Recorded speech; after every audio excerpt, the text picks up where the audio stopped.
Oh.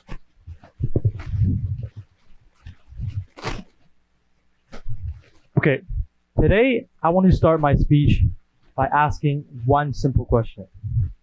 Raise your hand if you use internet. Thank you.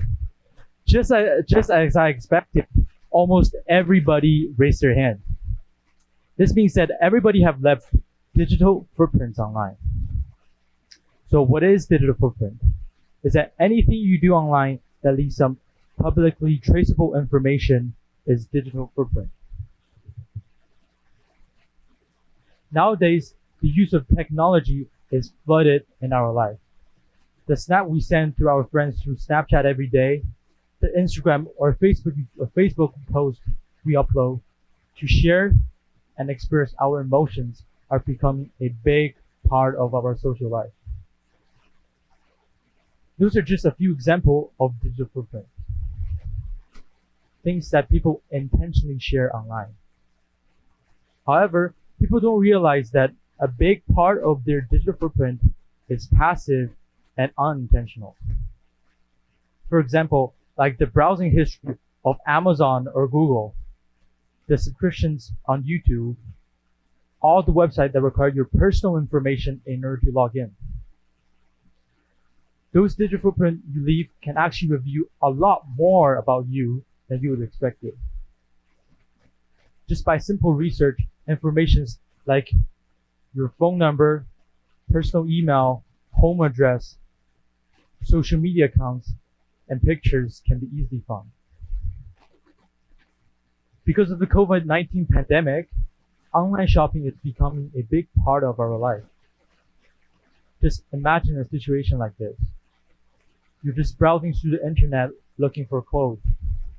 Then, the next thing you realize is that the clothing ads are following you everywhere. On your laptop, when you're watching YouTube. On your phone, it is appearing on Instagram. Even if you end up buying the clothes you want, the ad will still continue following the little trail you left behind. I imagine everybody have experienced this situation before.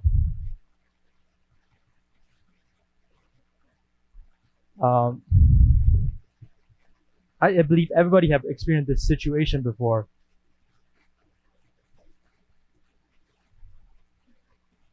But this tells that websites are actually tracking your personal information by using cookies. Not the chocolate chip cookies, but website cookies. Website cookies contains a variety of different kinds of information, such as your login information, browsing history, language, and more. Whenever you go on a website, a computer that is hosting the website, called a server, will send a unique cookie code to your computer that allows the server to remember who you are. If you go onto the same website again, your computer will automatically send the cookies with it, which is why we do not need to log in every time. Cookie was first invented to improve our browsing experience. However, as technology develops, more and more information got added to the cookies, and companies realized the importance of information.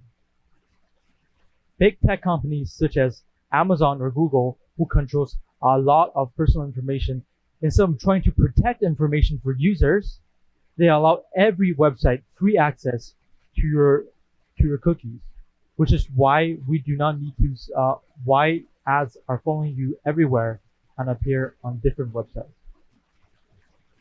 Now, to show you how websites are able to get your personal information you have online, Safari web browsers offer a privacy report that shows every tracker that is trying to get your information. As you can see, this picture is a screenshot I took directly from my computer. As you can see here, those are the websites that I use, and you can see there are over 45 trackers that is constantly trying to get your information, and 73% of websites that contacts trackers to get your information.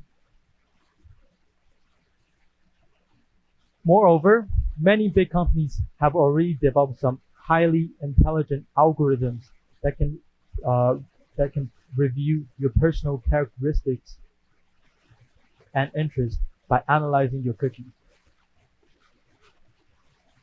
By using the psychological targeting method, those companies are able to collect every single word you post and comment online. And by analyzing those informations, those companies can, through a scientific model, those companies can tell if you're an introvert or outrovert, if you're positive or negative. They can also predict your interests and hobbies by looking at your YouTube and Amazon subscriptions.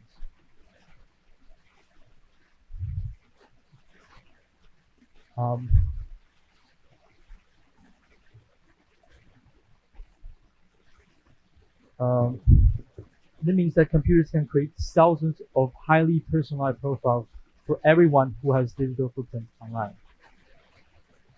Now we know what people has done and can do to your information, or who is actually interested in your information. It can be family members or friends who are just looking at your social medias for curiosity. Or it can be companies who are trying to squeeze every penny out of your information. 5 years ago, during the 2016 Trump presidential campaign, by using a third-party app, a company called Cambridge Analytica collected all the Facebook information for all the people that downloaded the app and accepted all the terms and conditions. Then, with one simple click, they're able to collect all their friends' information.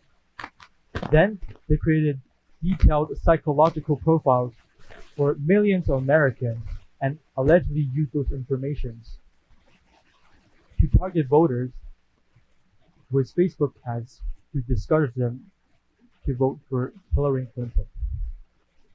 Or it can also be employers who are trying to use data to evaluate us. Eventually, everyone will be on the job hunt. For recruiters and hiring managers that are already heavily relying on digital footprint to research candidates, many studies show that more than 75% of employers actively research candidates online, and they also found that more than 70% have decided not to hire candidates based on what they found. This tells how can a simple post on Instagram can affect are you able to get your ideal job or not. Today, the reason I'm standing right here is not to discourage you guys to use technologies that left traces online. We are living in a world that is almost impossible to have zero digital footprint. Nevertheless, since we cannot control how others use our information, we're still able to control what we do online. So how are we able to protect our digital footprint? Just by a simple Google research, we can find tons of ways, such as using VPN, use strong password, update your software frequently, back up your data, and keep your personal information such as phone number and address offline. Indeed, those tips can enhance the safety of your digital footprint by making them more difficult to track and hack. But however, I think the best and ultimate way to protect your digital footprint is always be aware of what you do online. Remember that everything you post on Instagram and every YouTube video you watch represents you. As technology develops, more and more information will be added to your digital footprint, and it will become more and more translucent. However, what will never change is how you want to present yourself to the world. Regardless, it's a bright and outgoing personality or it is negative and aggressive. It all depends on you. So next time, whenever you're posting pictures online, think about this question. Is this how you want the world to see you? Thank you.